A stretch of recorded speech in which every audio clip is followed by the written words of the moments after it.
आप सबको जय मसीह की। आज मैं आपको यहूदा और तामार की कहानी का संक्षिप्त विवरण बताने वाली हूँ, जिसका वर्णन आपको उत्पत्ति की पुस्तक के 38 अध्याय में देखने को मिल जाएगा। यह उस समय की बात है जब याकूब का पुत्र यहूदा, जो उसे लिया से उत्पन्न हुआ था, अपने भाइयों के पास से चला गया और हीरा नामक एक अदुल्लाम वासी पुरुष के पास डेरा किया। वहां यहूदा ने शूवा नामक एक कनानी पुरुष की बेटी को देखा और उससे विवाह करके उसके पास गया।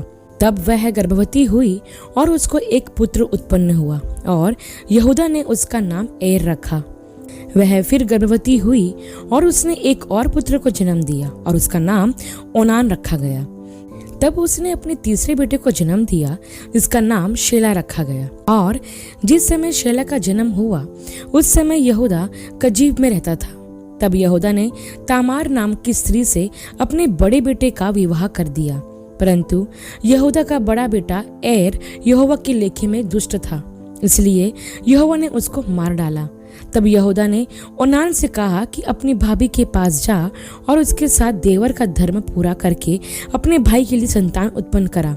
लेकिन ओनान जानता था कि उसकी भाभी से जो संतान उसके द्वारा उत्पन्न होगी वह उसकी न ठहरेगी, अर्थात वह उसके भाई एर की ही ठहरेगी। इसलिए ऐसा हुआ कि जब ओनान अपनी भाभी के पास गया तब उसने भूमि पर वीर्य गिराकर उसका नाश किया, जिससे ऐसा ना हो कि उसके भाई के नाम से वंश चले। यह काम जो ओनान ने किया था उससे यहोवा अप्रसन्न हुआ और उसने ओनान को भी मार डाला।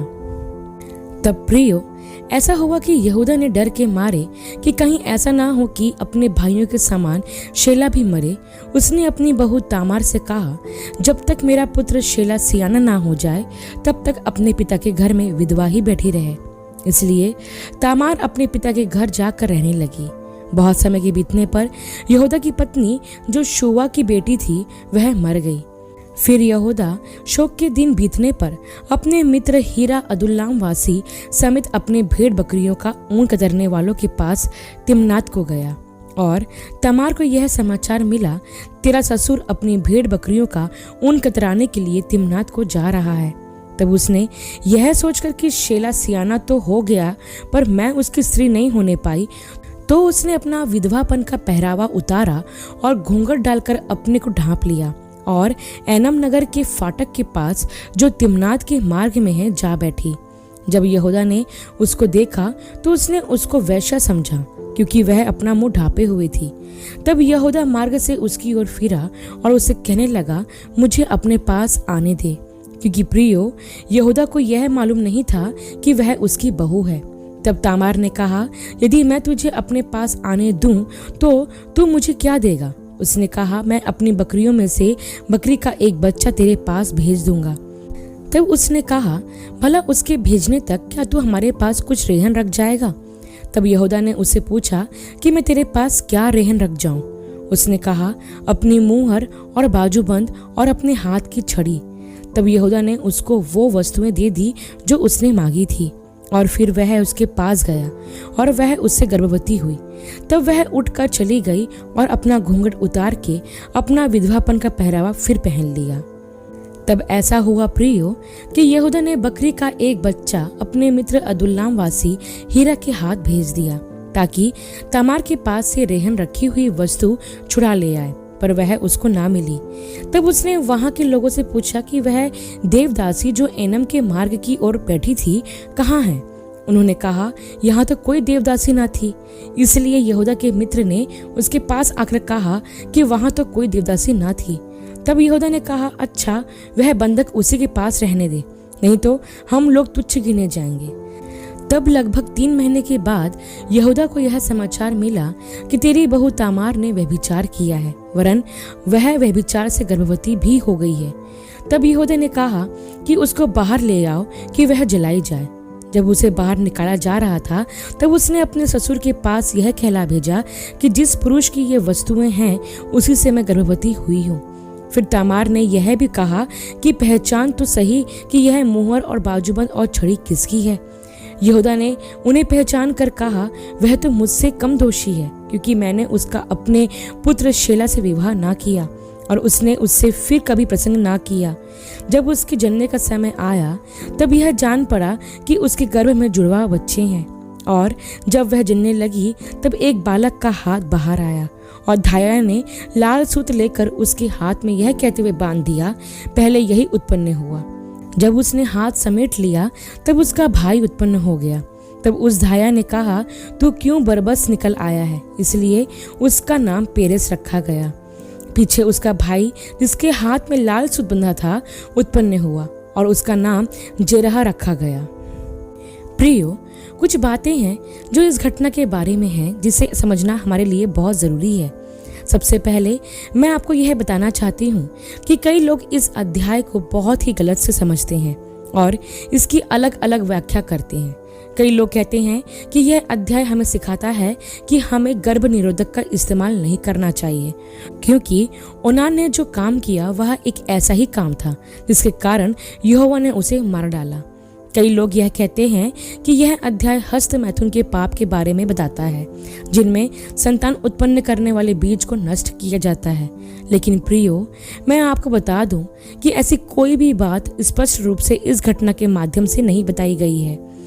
मैं यह समझती हूँ कि यह घटना प्रभु यीशु के जन्म के लिए मार्ग को तैयार करती है, क्योंकि प्रभु का जन्म यहूदा के गोत्र से होता है।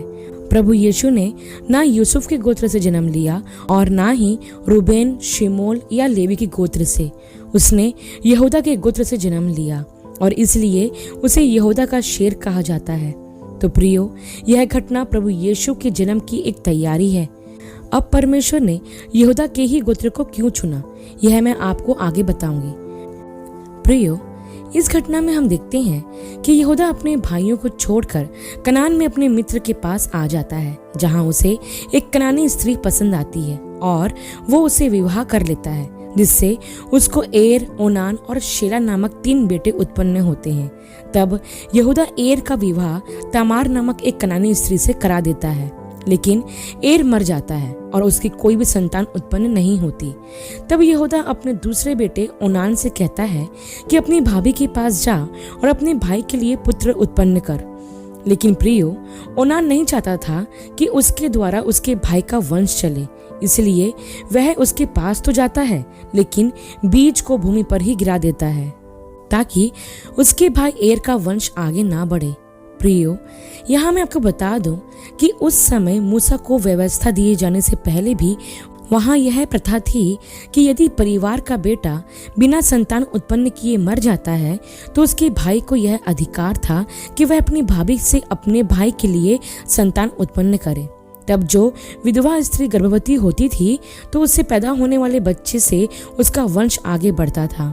वह स्त्री गर्भवती तो अपने मरे हुए पति के भाई से होती, लेकिन पैदा होने वाला बच्चा उसके मरे हुए पति का ही कहलाता। इस प्रकार का नियम उस समय वहां पूरा किया करते थे। इसलिए यहूदा ने अपने बड़े बेटे एर के मरने के बाद अपने दूसरे बेटे ओनान को यह अधिकार दिया कि वह अपने मृत भाई के लिए संतान उत्पन्न करे और उसका वंश आगे बढ़ाए। लेकिन प्रियो, हम देखते हैं कि ओनान ने ऐसा नहीं किया। उसके मन में दुष्टता थी। वह अपनी भाभी के पास जाता जरूर है, लेकिन अपने भाई के लिए संतान उत्पन्न करने के इरादे से नहीं, बल्कि बस तामार के साथ शारीरिक सुख पाने के लिए। यहाँ ओनान ने बस तामार का उपयोग किया और उसके मन में पिता की कही हुई बात पूरा करने का कोई इरादा नहीं था।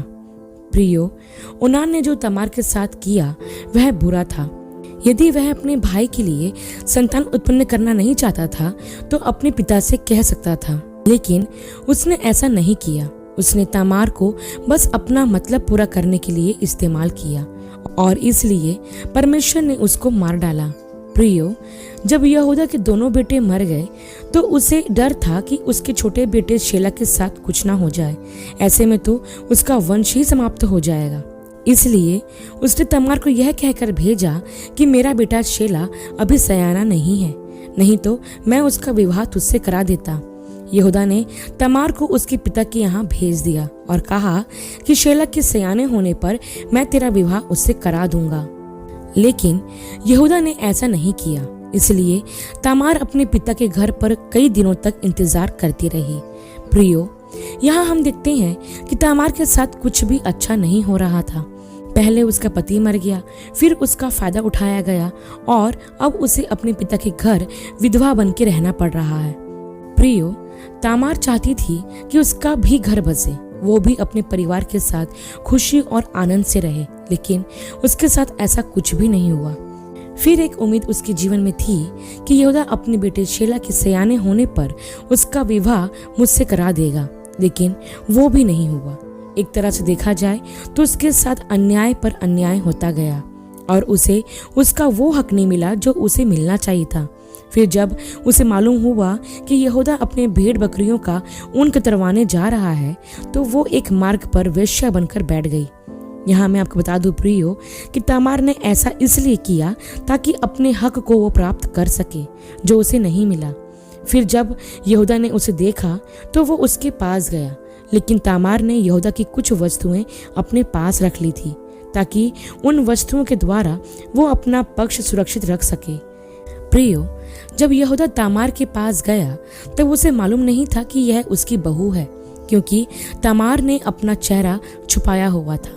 फिर तामार यहूदा से गर्भवती हुई और जब यहूदा को यह समाचार मिला कि तामार गर्भवती है तो यहूदा ने उसे बाहर निकालने के लिए कहा ताकि उसे जलाया जाए। प्रियो, यहाँ हम देखते हैं कि जब तामार गर्भवती हुई तो यहूदा तुरंत उसका न्याय करने लगा, लेकिन उसे उसकी गलती नहीं दिखाई दी। यहूदा को चाहिए था कि अपने बेटा शेला के सयाने होने पर उसका विवाह तामार से करा देता, लेकिन उसने ऐसा नहीं किया। मजबूरन तामार को अधिकार प्राप्त करने के लिए ऐसा कदम उठाना पड़ा। लेकिन तामार ने भी बड़ी बुद्धिमानी से यहूदा की वस्तुएं अपने पास रखी, क्योंकि उसे पता था कि जब वह गर्भवती होगी तो उस पर आरोप लगाया जाएगा। तब वह कह सकेगी कि जिसकी यह वस्तु है उसी से मैं गर्भवती हुई हूँ। और ऐसा ही हुआ। जब यहूदा ने तामार को जलाने के लिए बाहर निकलवाया तब तामार ने वो वस्तुएं बताई जो यहूदा की थी, और तब यहूदा को मालूम हुआ कि गलती मेरी है, मैंने ही तामार के साथ अन्याय किया है। प्रियो, अपनी गलती रहते हुए भी दूसरों पर दोष लगाना बहुत आसान है। आज के समय में लोग यह नहीं देखते कि वो खुद कितने गलत हैं और कितने पापी हैं, बल्कि वो दूसरों पर दोष लगाते रहते हैं। प्रियो, प्रभु यीशु मसीह ने कहा था कि यदि हमारी ही आंख में लट्ठा है तो हम दूसरों की आंख का तिनका कैसे निकाल सकेंगे। मतलब यदि हम खुद दोषी या गुनहगार हैं तो हम कैसे दूसरों पर आरोप लगा सकते हैं। पहले हमें अपने आंखों का लट्ठा निकालने की जरूरत है, अर्थात पहले हमें अपनी गलतियों को दूर करने की या अपने आप को ठीक करने की जरूरत है। तभी हम दूसरों की आंखों के तिनकों को निकाल सकेंगे, अर्थात उन पर दोष या आरोप लगा सकेंगे। प्रियो, यहाँ हम यह भी देखते हैं कि तामार के साथ जो व्यवहार किया गया, परमेश्वर उससे बहुत क्रोधित थे।